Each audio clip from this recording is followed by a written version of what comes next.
Shida zangu sitanyamaza, kwenye shida atanisaidia.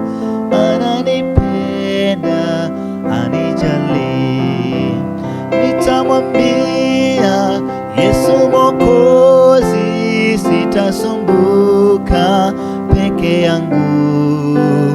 Nitamwambia Yesu Mwokozi, naye atanisaidia.